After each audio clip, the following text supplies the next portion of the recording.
balik lagi di channel Ngode Data. Channel kita gimana ya bisa disebut ini channel berbeda dari Ngode Malam kayak biasanya.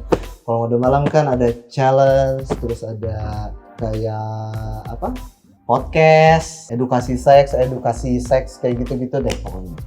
Kali ini berbeda. Kali ini gue bisa nyebut ini seperti Ngode Data berbeda dari Ngode Malam. Ngode Data itu kayak berbagi pengalaman-pengalaman atau ilmu pengetahuan yang tentunya yang belum kalian tahu. Tapi yang kalau udah tahu ya udah, biarin aja. Ini untuk yang belum tahu apa aja sih yang bakal dibahas di Ngode Data. Intinya ini 18 plus, 18 tahun ke atas artinya. Jadi untuk bawah umur jangan nonton video ini karena tidak baik untuk kesehatan mental dan jiwa raga. Tut, lu mau ngebahas apa sih? Apa sih Tut yang lu mau bahas? Tenang, gue akan bahas 7 ciri berondong pemburu tante-tante yang jarang diketahui orang. Siapa tahu cowok-cowok kalian kayak gini. Loh, kok ngebahas tante girang? Iya, karena ini belum ada yang nyeritain kayak gini. Gue tuh apa ya, kayak mau bikin konten kayak gini, bikin konten kayak itu, pengen kayak ini, kayak itu, udah bosen dan banyak gitu. Kan namanya juga informasi buat kalian yang belum tahu, makanya gue ngebahas tentang tante girang. Mendengar nama penjajah cinta, pikiran kamu mungkin akan langsung negatif, sambil mengasosiasi pekerjaan tersebut dengan satu gender, yaitu cewek. Selama ini kaum ceweklah yang dianggap sebagai pelayan bagi laki-laki. Istilah-istilah yang menjadi nama lain bagi cewek yang jadi penjajah cinta sesaat pun banyak. Mulai dari wanita, tunasusila, pekerja seks komersial, sampai kupu-kupu malam. Semua itu menjadi sebutan mereka. Buat yang nggak tahu kupu-kupu malam itu lagunya Ariel apa Noah gitu ya. Ada yang butuh dirinya, ada yang butuh dirinya. Sorry kalau salah lirik ya. Coba namanya juga usaha. Next. Namun siapa sangka kalau cowok pun bisa jadi kaum yang melayani. Bagaimana bisa? Masa sih? Serius nih? Ya bisa lah. Cowok-cowok mudalah yang bakal jadi sorotan utama kali ini. Mereka kita kenal dengan nama gigolo. Wah. Di sini buat kalian semua, apakah udah tahu gigolo itu apa? Kalau yang tahu, komen di bawah. Ya udah, gue bakal kasih tahu nih gigolo apa. Gigolo adalah obat bagi para wanita parubaya. Bisa kita sebut tante. Sebagai pelepas dahaga kebutuhan biologis. Ya, intinya kalau seperti tante-tante kayak gitu kan, kalau misalnya, yang udah tidak bersuami, mungkin kebutuhan dalam seks juga harus dijaga, harus terpenuhi, ya kan? Makanya butuh gigolo. Nah, ini adalah ciri-ciri seorang berondong biasanya punya kebiasaan nongkrong di tempat-tempat tertentu. Kira-kira gimana coba? Dalam upayanya mendapatkan tante kesepian, para gigolo, atau biar lebih halus kita pakai nama berondong saja kali ya. Biasanya tahu tempat-tempat strategis.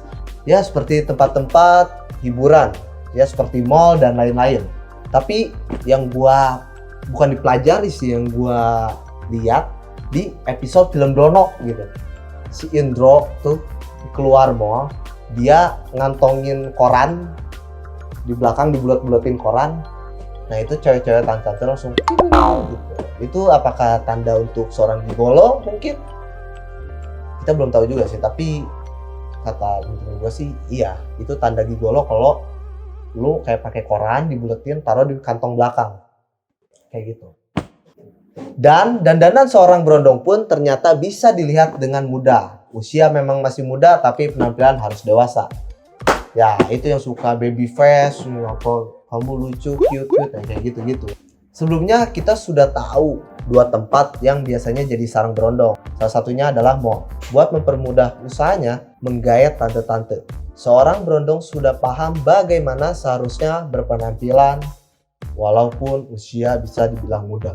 Tapi tante-tante sudah paham tentang cowok berondong yang berpenampilan seperti apa, yang bisa dipelihara. Waduh, buset, dipelihara men. Garaga kali ah.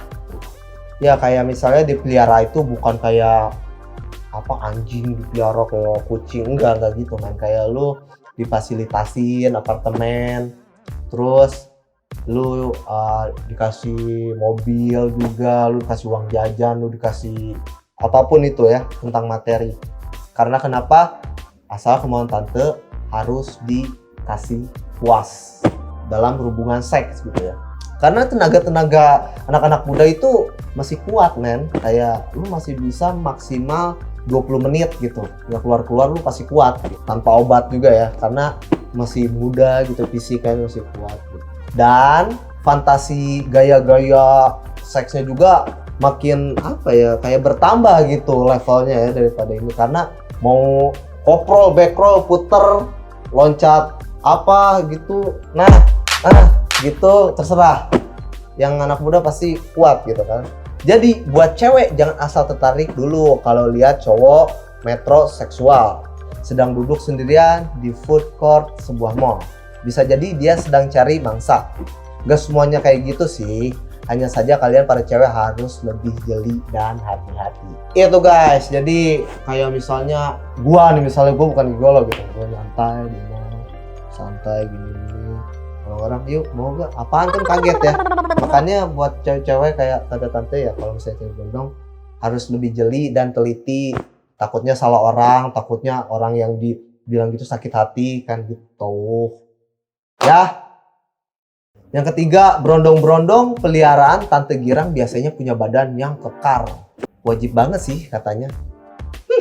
Ya kayak kekar-kekar gitu, jadi anti buncit-buncit club gitu. Kalau tante dia suka yang kekar gimana. Bikin apa Nih kayak gitu kan, itu kan dia apa ya, dari apa sih nih? Dari Ambon ya? Ini dari Ambon. Asalnya yang ini apa Markom Abraham kan? Oh, Marlon Abraham tuh kayak gitu, itu keker keren. Tapi dia mah enggak, udah punya istri. Robi Purba keren tuh, badan-badannya kayak gitu guys ya. Robi Purba, terus ada Rai tuh termasuk gak sih? Lebih gede ya. Oh kompetisi ya. Ya tuh kayak gitu.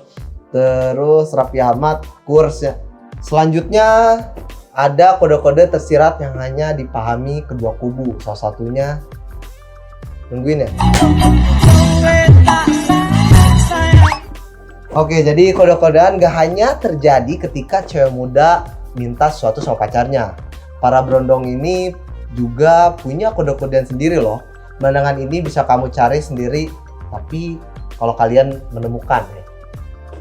Yaitu cowok punya kode memainkan garpu dan sendok mereka. Kayak gimana ya sendok-sendok kayak gitu ya? Ada ya, mungkin.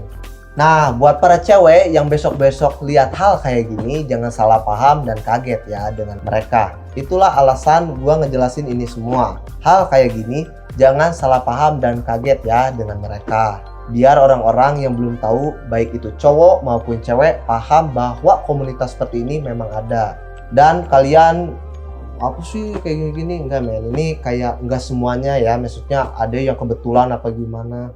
Dan lu jangan mikir, nah kayak gini orang pastinya ini golo ya, enggak gitu juga men. Berpikir positif aja. Dan hanya sebuah pemberitahuan untuk meningkatkan social awareness semua orang ya guys gitu. Dan selanjutnya nggak terlalu eksis di zaman sekarang, namun kode sebuah koran digulung dan diapit di salah satu ketiak para tante pasti paham. Bener kan? Gue bilang, tapi ini di ketiak ya, nggak di kantong celana belakang. Oke. Kita kupas. Tapi sih terdengar jadul ya. Memang ketika kita mendengar seorang cowok menenteng koran ke sebuah tempat elit seperti mall, sekarang sudah zamannya koran digital. Namun siapa sangka kalau koran punya manfaat buat dijadikan kode para tante-tante. Di sebuah tempat nongkrong yang sering dilewati tante-tante, para berondong biasanya menggulung koran mereka lalu mengumpitnya di ketiak. Tuh men, tadi gue ngejelasin kan yang pertama kalau apa kayak gol-gol gitu taruhnya di belakang kantong gitu kan, ini di ketiak. Gue gara-gara penjelasan ini gue jadi makin tahu social awareness gue semakin meningkat. Lanjut. Oke guys, jadi besok-besok kalau lihat orang dengan penampilan seperti itu, jangan heran ya. Sudah tahu kan kenapa mereka bawa-bawa koran? Selanjutnya, selain mengapit gulungan koran di ketiak, berondong juga biasanya memainkan batang rokok yang tak dinyalakannya.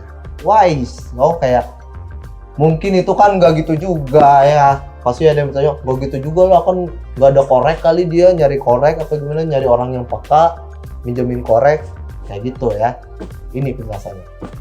Kalau koran tak lagi relevan di zaman sekarang ini, para berondong punya cara lain untuk menarik perhatian tante-tante. Biasanya mereka memegangi sebatang rokok, tapi nggak dinyalain loh, cuma sekedar dipegangin doang sama kita. Jadi guys, yang kalau yang nggak tahu rokok nih gitu, dipegangin gitu doang, diputar-putar. Mungkin ya, gue nggak tahu juga, gue nggak pernah lihat kayak gimana gitu. Ya kan, mau nggak boleh merokok juga kan? Taruh gini doang kali gitu ya, mungkin ya, kita nggak tahu. Selanjutnya, tangan berondong yang memainkan korek kriket pun kode buat mengundang para tante. Kamu pernah dengar kan, kriket bukan nama permainan olahraga loh. Kalau kriket gue kayak gitu kan, ini kriket korek, melainkan sebuah jenis korek api. Para berondong juga bisa menggunakan kriket sebagai media pengundang tante-tante. Mereka punya gestur memainkan kriket seperti akan menyalakan sesuatu. Kayak nggak ditanggain gitu, pemantiknya gitu-gitu doang sih kayaknya trik-triknya. Bagaimanapun, hal di atas hanyalah tahap awal dan transaksi antar kedua kelompok yang dinilai saling membutuhkan tersebut. Soal bagaimana kelanjutannya setelah itu, rasanya mode data nggak perlu kasih tahu deh. Kalian mungkin bisa menyimpulkan sendiri. Dan satu lagi, selain kekar, ganteng, dan berpenampilan metroseksual, cowok-cowok berondong biasanya punya kemampuan speak atau menggombal yang tinggi. Kalau cowokmu ternyata masuk ke kriteria tersebut, ini nggak selalu sih sebenarnya. Siapa yang bisa tahu kalau dia ternyata berondongnya tante-tante? Oke guys, itu saja pembahasan tentang tante-tante dan gigolo. Sekali lagi, ini bukan tentang mengajak atau mengajari orang untuk melakukan ini. Penjelasan ini hanyalah sebuah gambaran tentang dunia luar yang kadang tidak mau diterima oleh orang-orang. Mereka merasa hidup sudah baik-baik saja dan tidak ada lagi yang perlu diperhatikan lagi. Padahal ada banyak hal yang tidak bisa diketahui di luar sana. Oke guys, jadi buat kalian yang omongan gue, penjelasan gue yang bikin sakit hati, mohon maaf. Ini hanya informasi saja. Oke guys, terima kasih yang sudah menonton. Jangan lupa klik tombol subscribe dan share ke teman-teman kalian agar kita tetap semangat dalam membuat konten untuk kalian semua. Saya pamit, bye.